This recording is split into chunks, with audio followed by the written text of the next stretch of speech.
অঙ্কটা এর পরের অঙ্কটা দেখো। এর পরের অঙ্কটায় আমি দিয়েছি কোনো বর্গক্ষেত্রের ক্ষেত্রফল a square plus 6ab plus 9b square বর্গ সেমি হলে পরিসীমা কত। খুবই ভালো অঙ্ক, ক্ষেত্রফল বলেছি, তাহলে লিখি একবার। চল, তাহলে আমার বলেছে বর্গক্ষেত্রের ক্ষেত্রফল, বর্গক্ষেত্র কিন্তু, বর্গক্ষেত্রের ক্ষেত্রফল সমান কত বলা আছে অঙ্কে, a square plus 6ab plus 9b square বর্গ সেমি।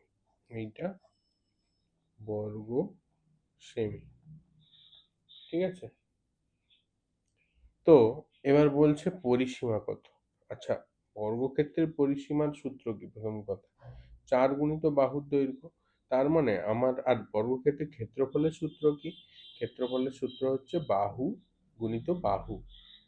বর্গক্ষেত্র, বর্গক্ষেত্র মানে যার 4টে বাহু সমান, ঠিক আছে, বর্গক্ষেত্র মানে যার 4টে বাহু সমান।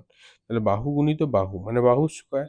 তার মানে এইটা যদি ক্ষেত্রফল হয় তাহলে এটা নিশ্চয়ই কিছু একটা স্কোয়ার, সেইটা বের করলেই হয়ে যাবে, ঠিক আছে। এইটা দেখো, এটাকে আমি আরেকভাবে কি লিখতে পারি, এ স্কোয়ার প্লাস 2 × a, হ্যাঁ, ইন্টু 3b। কেন করলাম না, এইটা দেখতে পাচ্ছি 3b এর হোল স্কোয়ার এটা, তাহলে আমাদের সেই a প্লাস b এর হোল স্কোয়ারের formula a square plus 2ab plus b square যদি আনতে চাই, a স্কোয়ার প্লাস 2a, আর bটা কোথায় এখানে 3b ইন্টু 3b স্কোয়ার বর্গ সেমি আছে। কেন করছি বলছি, তার মানে এটা a প্লাস 3b এর হোল স্কোয়ার বর্গ সেমি। এই জিনিসটাই আমার a square plus 6ab plus 9b স্কোয়ারকে আমি এই রূপে দেখালাম। তাহলে আমার বেরালো a প্লাস 3b এর হোল স্কোয়ার বর্গ সেমি, ঠিক কিনা। তার মানে বাহুর দৈর্ঘ্য গুণিত বাহুর দৈর্ঘ্য এইটা।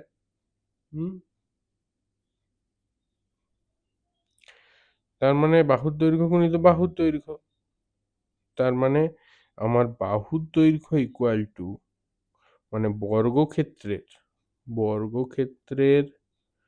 বাহুর দৈর্ঘ্য, তার মানে এই যে ক্ষেত্রফলের বর্গমূল করলেই হবে a প্লাস 9b এর হোল স্কোয়ার। এটা সেমি, বাহুর দৈর্ঘ্য সেমিতে বেড়ায়, বুঝছো কিনা বলো। তাহলে স্কোয়ার ছিল, তাহলে একটা হবে a প্লাস 3b সেমি, তাহলে বাহুর দৈর্ঘ্য। এবার তোমাদের বর্গক্ষেত্রের পরিসীমার সূত্র কি, বর্গক্ষেত্রের পরিসীমা সমান 4 গুণিত বাহুর দৈর্ঘ্য সমান 4 গুণিত a প্লাস 3b, যেটা বেরোলো এক্ষুনি সেমি। এবার গুণ করে দিতে পারো 4a প্লাস 4 × 3 = 12b সেমি। একটা ব্র্যাকেট দেব, এই এই সেমি বেরোলো। এটাই হবে উত্তর দ্বিতীয় কোশ্চেনটার।